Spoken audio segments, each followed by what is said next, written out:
Hello everybody, it's Claire again here, just back for another video update, or video diary update really, for the Secret Quilt. Now, I'm back today. Today's Monday the 5th of May, and I got back yesterday morning at 2 AM from visiting the UK, where I purchased the border and backing and sashing, sashing and binding fabric for the Secret Quilt, and I've just put one of the sides on, so I thought I'd just let you have a look at it. So let me show you that first, then we'll talk about another bit of stories, because sometimes I get carried away on all the waffle and forget to show you what we've been working on. So excuse my hair, it's looking a bit crazy, it needs a wash, so I've just tied it up, but this is how it's looking now. So this is the outside border, which I've cut at 3.5 inches, and I bought the fabric for the inner border, and there's a story, this little edge here, the sashing here, just to finish it off, because otherwise there wouldn't have been a divide between the polka dot fabric on the end there and the framing around the squares. Now I've made this a little bit longer because I want to mitre the corners on here, so I want them to go off at 45-degree angles at the end, because I think that's a really nice touch than having the blocky ends on them. But that's how that's going to be looking. Now the backing is the same fabric as this one. It needs a good press, that's why it's looking a bit creased, but I just thought I'd jump on quickly and just talk to you about it before I forgot and just got carried away with everything. It needs a good press, and I've got the backing is going to be the same fabric as this one, and also the sashing, the binding on the end, because I think that's going to give it the most coherent look. And if you remember, this border fabric here matches the centre of the Dresden plate in the middle here. So I'm rushing now to get, not rushing, I'm taking my time obviously, but I'm now, the pressure's on to get this now finished, this top finished, so that we can get it layered up between the different batting that goes in the middle that I showed you on the previous video diary, and then the backing fabric can go on, and then I can start hand quilting it. And then once we start hand quilting it, we can get that mostly done, and then we can get the binding on, and then the quilt is definitely in a almost finished giftable stage then. So the story was that I decided in the end that it was easier to get the Tilda fabric from the UK than it is in Spain, because obviously there are import charges as well on the fabric coming into Spain. And so I had a look online, and I've got a leaflet here, hold on 1 second. Empress Mills was where I got the Tilda fabric from, this Azul Dot, which is from that Creating Memories range by Tilda. So that's the one that's come through there. And I finally ordered 5.5 metres. I might have overestimated it slightly, but because it was coming from the UK and I got no chance just nipping down to a local quilt shop to get any more, I needed to be certain. So I picked up that. Now, when I was sewing the borders for the fabric here, the sashing, I'm getting my words all mixed up, aren't I? Sorry. When I was sewing the sashing, if you remember, I finished with not a millimetre to spare from the piece I had in my stash for doing the lines in between the blocks. But what I'd not thought about was this little 1-inch border that just needed to finish off that sashing between the blocks.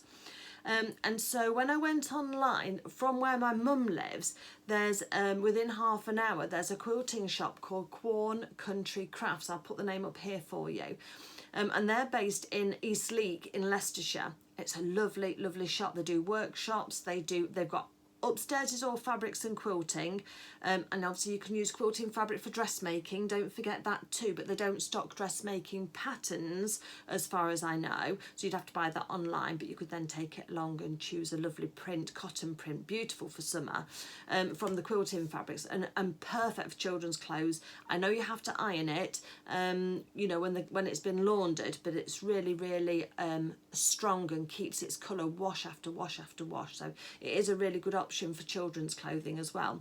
I digress, as normal. I'd seen that they stocked the Macawa. Now the Macawa linen texture is this fabric here that I was wanting for that sashing. I don't know if you can just see that slight different colour on there. Now I personally prefer Macawa linen texture to Mode de Grunge. Now I know that's might not be, oh I've got it inside out, look I showed you when it was inside out, that's better, that's the colour, it's just got that slight mottling through it. I have made Luna Lappin from this fabric before and she worked out really nicely, and I've also made another quilt that was the one on the spare bedroom, but you've not seen that one. I think you've seen it on my Instagram before when I've put pictures on there. And I saw that she was a stockist for it, so when I was, and I only needed, I think I only needed 1/4 of a metre on a full length, and so what I did was I just hoped and hoped. So I ordered the Empress Mills fabric, the dot, online and paid for next day delivery, because again I couldn't afford for the fabric to arrive the day after I then flew back to Spain, because then I'd need to order more in Spain and then I'd have 5.5 metres of a fabric that I didn't really need. So I paid for next day delivery on that, which worked fabulously, and they were super efficient at sending that order out there. So thank you to everybody at Empress Mills, and thank you to Jordan as well, who packed my order for me and cut it and packed it. So I'm really grateful to Jordan for that. And it's a lovely touch to have a little postcard put in there as well with the name of the person who packed your order. And that arrived perfectly on the Friday morning as I travelled on the Friday, so we'd either got the Friday or the Saturday as a bit of leeway to get that, so I only just kind of pipped it in there, so I'm glad I didn't wait for the post for that. And then I was then reliant upon, fingers crossed, that Quorn Country Crafts had got the fabric in stock for the sashing, that final bit that I needed. And of course, because I'm making the pattern up as I go along, I don't know in advance what I'm going to need until I get to that stage. You know, my brain doesn't work mathematically, so I can't kind of work it all out in advance and I'm not a designer, I've just had an idea and gone with it. Anyway, so I walked in and there was Becky up there who owns Quorn Country Craft, and I said, oh, I'm looking for your Macawa linen texture fabric, please.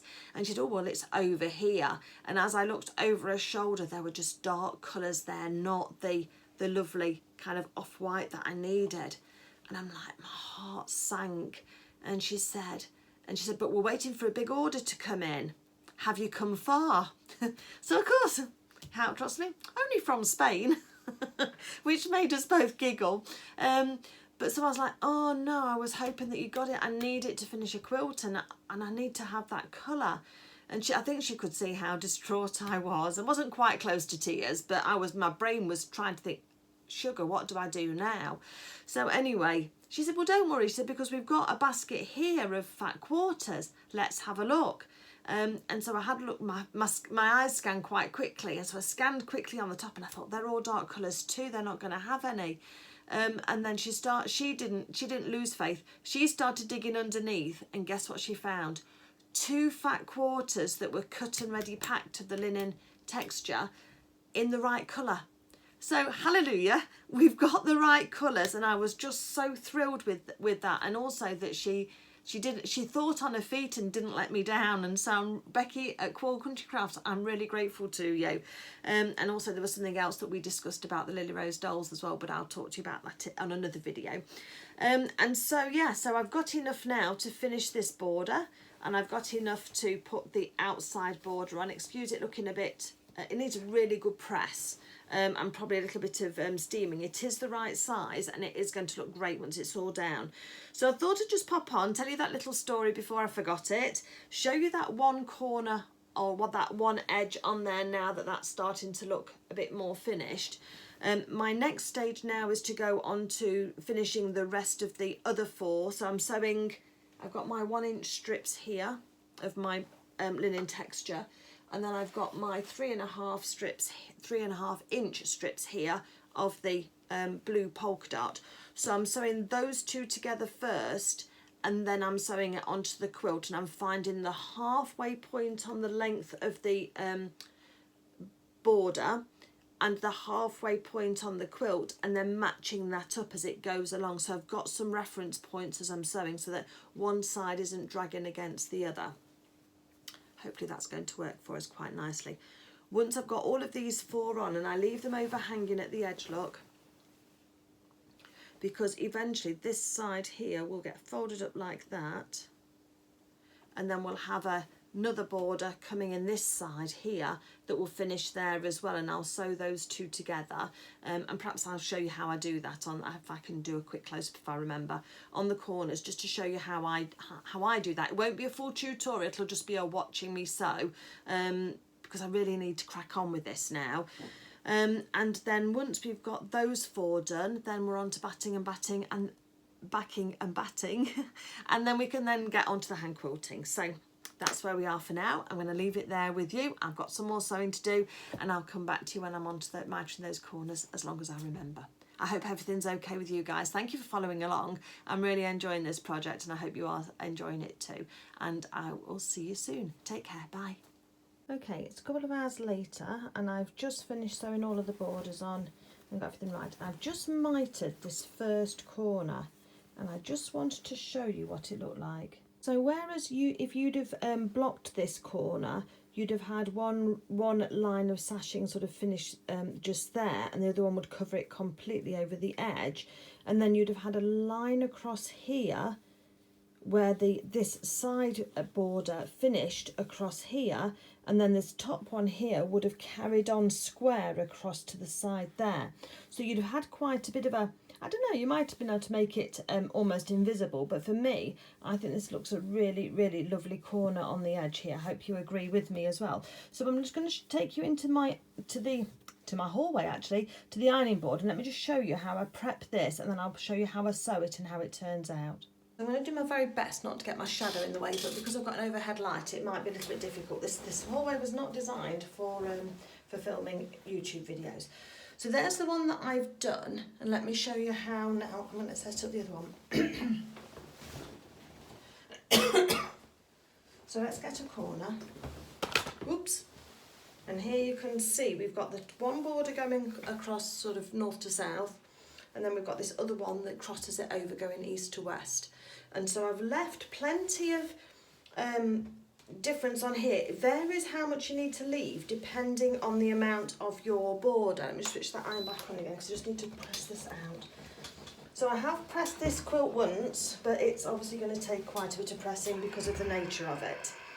And what I'm going to look at is what's directly across from this final square, this final border here. Now I've got a square here, and it's got the same border on all of the sides, so I know that that can be folded equally in half. So if we put a pin through the corner on this side, this is where having a fabric ironing board cover really helps, and then I'm going to put that same corner through the other corner here, the diagonal one across, through the pin just there. Make sure that's going straight across there and into that corner. So I've pinned diagonally the corners of that square. So let me show you again. This corner here is going across to this corner here on the diagonal, because that's what's going to give us that 45-degree angle. So then I'm going to have a look at my stitching line that's for my block, and make sure that where those 1/4 of an inch seam allowances intersect, that's on the edge there. And I'm also matching up the edges of my cut border along here, so the upper and the lower one. I'm just pulling those so that they're straight and so that they match each other. There might be a better way of doing this. This is just my way. Remember, with quilting, there's more than one way of doing pretty much everything. So I'm pulling out those bindings as well, that sashing, just to make sure that's nice and equal. Let's just give all this a press now. So I'm pressing that heart on the diagonal, and I've pressed these now so that these are together as far as I can. What I'm going to do now is fold back these long tails in order that they're straight, and I can match them up with the edge of my dots on here, and that creates a nice 45-degree angle there. So they're both together, and I've just folded them across here, just following along from this line here, but making sure that where I've got my square here, we've got as much of a right angle as we can have. And then I've pressed that seam in, or just that crease in. And then I go to my open it out, and I'm just going to pop some pins either side so that this can't shift on me whilst I'm moving it. And if you wanted to, you could pin along that line and open it out So I'll take that pin out there now, and I've got pins in here just to make sure that that was going to go right and would be a right angle for you. So if I just move these pins across here, I can just show you just quickly, just for now. So if I leave those pins there on that, exactly on that ironed line, then when I fold this out, I can see that that's going to give me a nice mitered corner. The other thing that's important to me is that I've not crossed any dots off in half either. So I'm making sure that when I do that, it looks as even as it can do. Know where I'm going to start, right in the corner there. So let me move these pins here just slightly out again, so because I move those just to test that corner.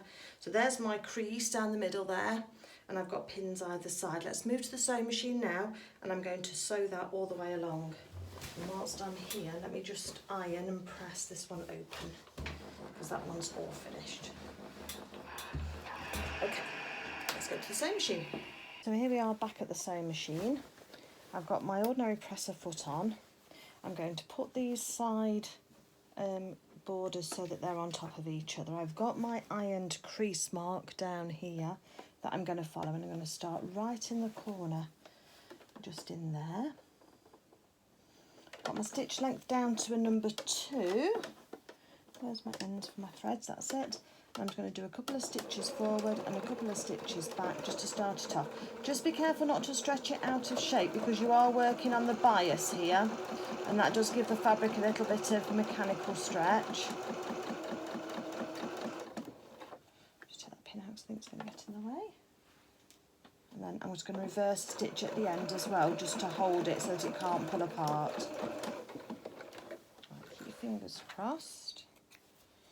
Now I always check it. I wouldn't go straight to snipping off this excess fabric on the end until we've checked it first. I'm hoping I've not got any dots broken in half. Let's have a look and see. No, I've managed to do it. So that's fine. So I open it out, make sure that's all going to lie nice and flat, which it is. And it's almost invisible, look, that join there.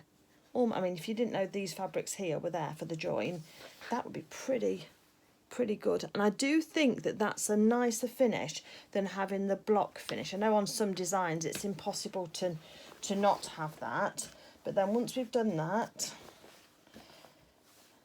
so once we've sewn that seam, I'm going to trim it off just a little bit wider than quarter of an inch, making sure not to catch any of your other quilt underneath or when you run off your fabric.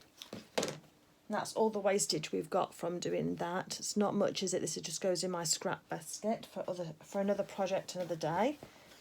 And I will just iron that flat, take off the dog ear off the edge here. And I've just left those seams going to one side, which is fine by me. And I'm really happy with that. So I'll have a quick press, and then that's that one done. I've got 2 more corners to do like this, and then I'll take a couple of pictures to show you what the quilt is looking with the border back on the spare bed, which is my biggest space to be able to lay this quilt out. Because the next stage then will be getting the batting ready, and I've got to just join that together in order to make it the correct size, so I'll show you that. And I've got to sew the backing pieces together as well.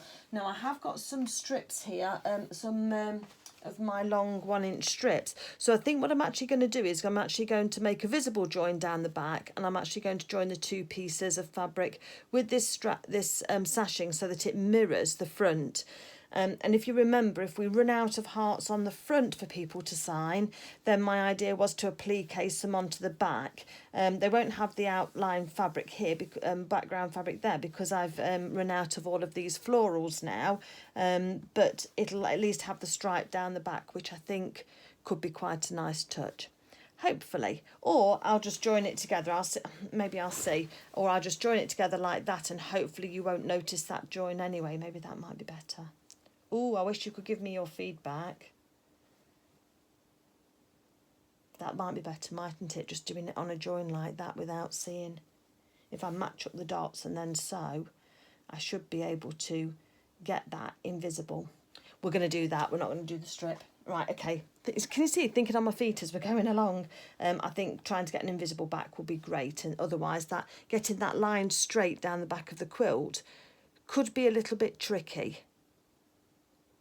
Yeah, could be tricky, especially when we're hand quilting, so I'm going to leave that. Right, okay, let me carry on with the other two, and then I'll just take some pictures and insert those at the end for you before we go on to the next part.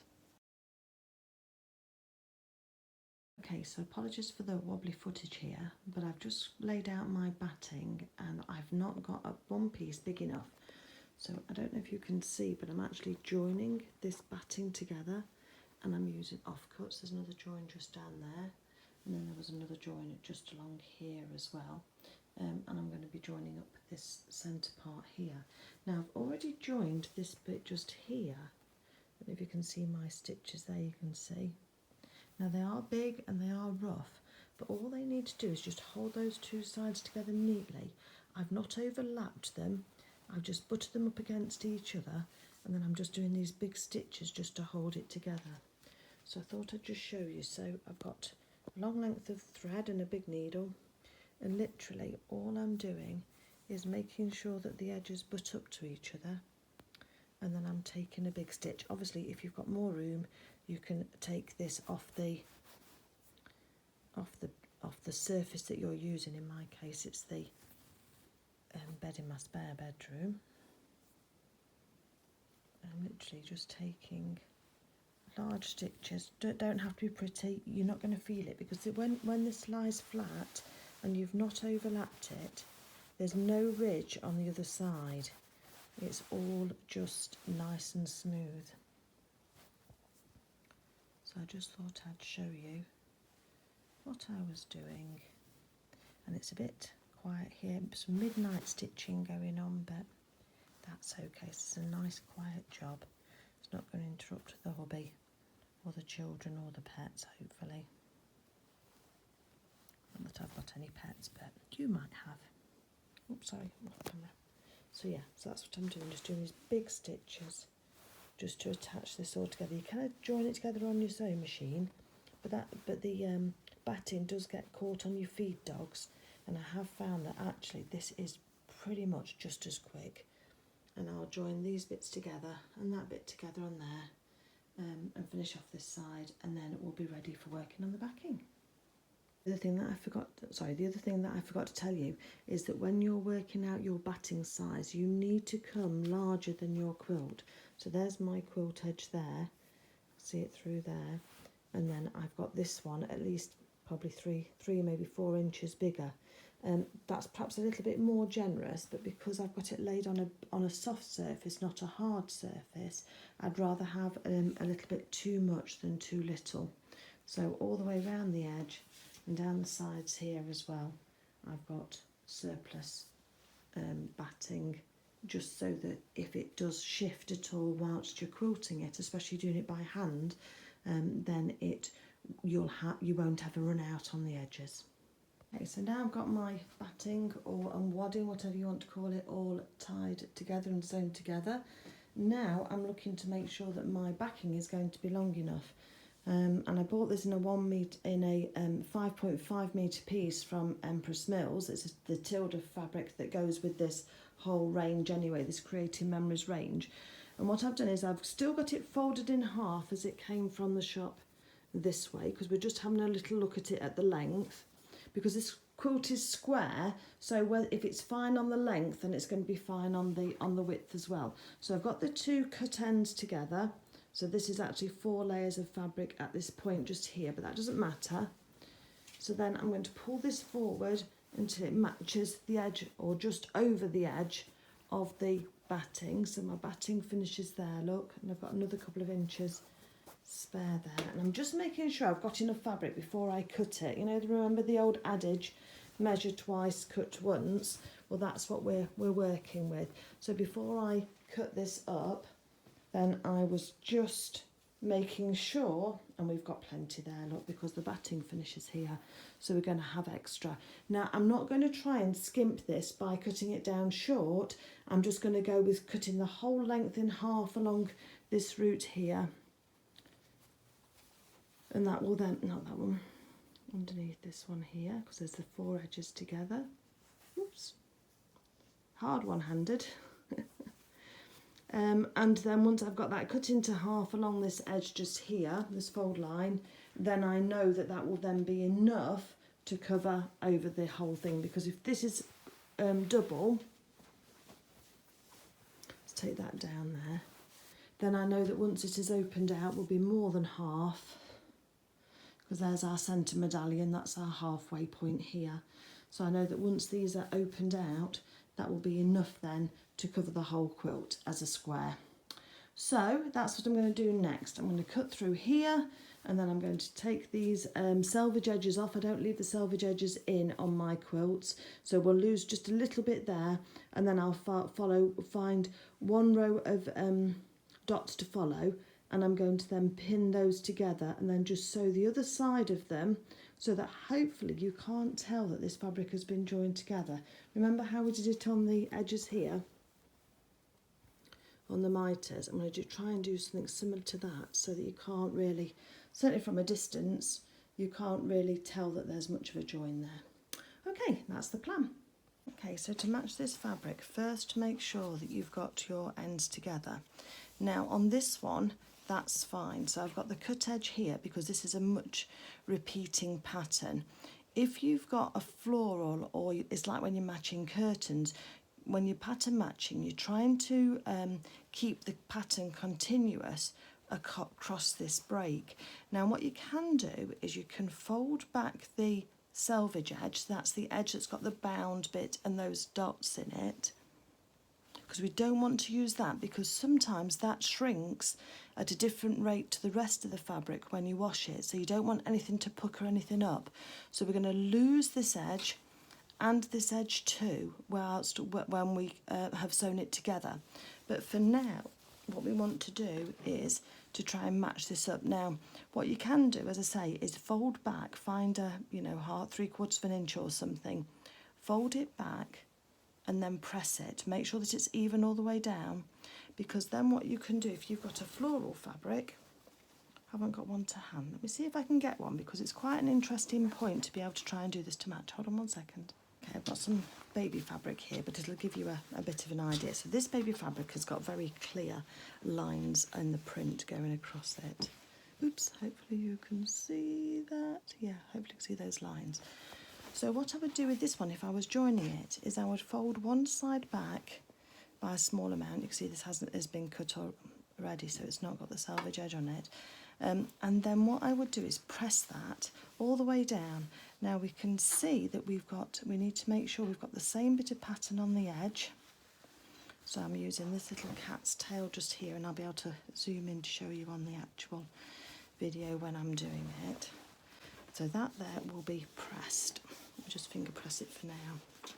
And then what I do is, let me turn this round the other way, I will then find that same point on the other side. So there we've got, so if you look on here, we've got the cat turning the other way to the right, and this one's to the left. My first one's to the left. So I'm going to match up the tail on my cat going to the left. So now just lay the pattern over the top until that matches as well as possible. So we're just going to lose that tail there, but keep that one there.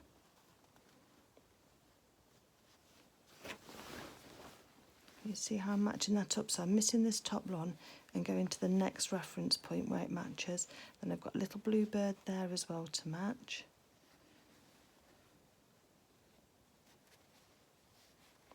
And then once you've got that ready, what you can do is, if you sort of go to the inside and pinch it on that folded edge, you can then put a pin along your ironed edge.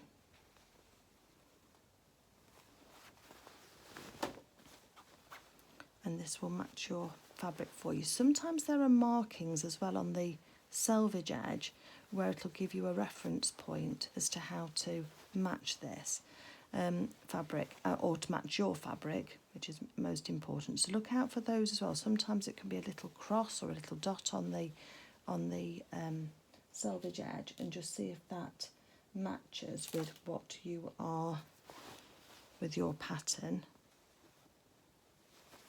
And then I just fold this back again to have a look and see how it's looking on a patterned edge. And then I just make sure that if I were to sew along there, that the pattern would match. I mean, those two top cats match quite nicely. how you can then get that to line up so that it looks almost continuous down your back. And once this has been sewn and pressed, then it will be pretty much it's not quite an invisible join, but it'll be a less noticeable join. So that's basically what I'm trying to do with the dot fabric. So I'm trying to miss my selvage edge. Let's go onto that row of dots just there. And then I want to offer it up with the cut edge so that the dots are in the right order. So that's probably my best bet just there. So I want those dots to be like that so that when they fold over on top of each other, they're the same. And what I can do on this fabric is I can actually put a pin through the centre of the dot, like that. Oh, close enough. And then through the centre of that dot there.